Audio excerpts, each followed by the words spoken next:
When I can't find it, I decide to grab a hold of optimism as it flies by and see where it carries me. On the D train up to Harlem, Tisha asks, "How did your date go last night? You never told me." Rolling my eyes, I reach out for one of the many stripper poles running down the aisle of the subway car.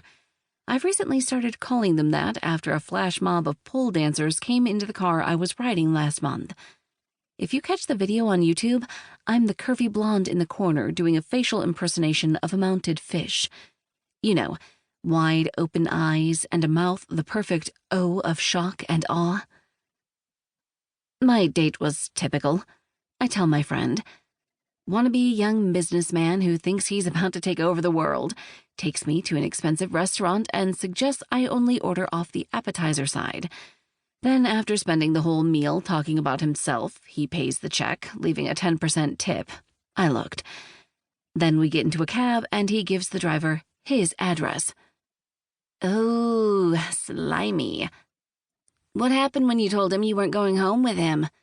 She asks, rubbing her hands together so quickly you'd think she was trying to start a fire Survivor style. He had the cabbie pull over and then told me if he wasn't going to get an immediate return on his investment, I could find another way home. Why, that no-good dirty dog. What did you do? I got out, but not before telling him he needed a stronger mouthwash and that only letting his date order appetizers for dinner was like having a tattoo that says Cheapy McTightwad on his forehead. The construction worker standing next to me wants to know, what would have happened if he took you out for chicken and waffles? I shoot him a conspiratorial look and lie. I would have been able to tell my friend here what his apartment looked like. Our polemate laughs uproariously. Honey, if I wasn't already married, I'd be offering to take you out for that chicken right now. Ignoring the intruder in our conversation, Tisha warns, he better not have the nerve to set foot in Beantown again, or I'm going to spice up his coffee with some hot sauce. Guys like him never return to the scene of the crime when they've been dissed. Their fragile male egos can't handle it.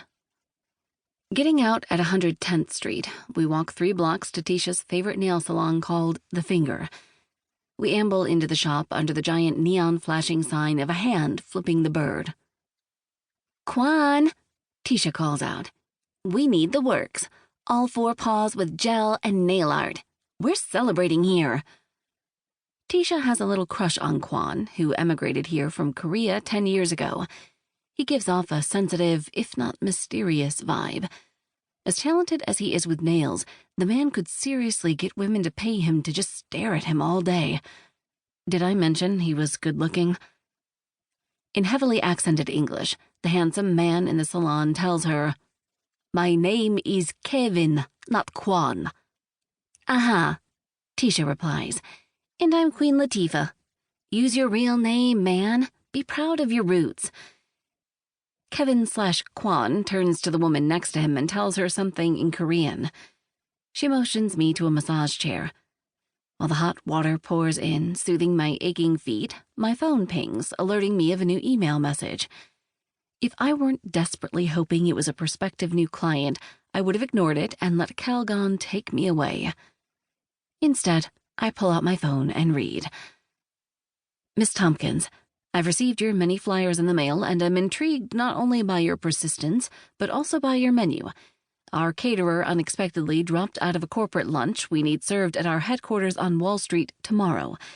If you can help us out with this and my boss is happy with the food, I would be happy to steer more work your way. Byron Scott, Executive Assistant to Noel Fitzwilliam, Fitzwilliam and Associates. I let out a whoop of joy so loud, Tisha says, Girl, I almost tinkled in my drawers, and I'm not sure Quan here would appreciate having to clean up that kind of mess. What in the world are you yelling about? Mani-pedis are on me, I shout.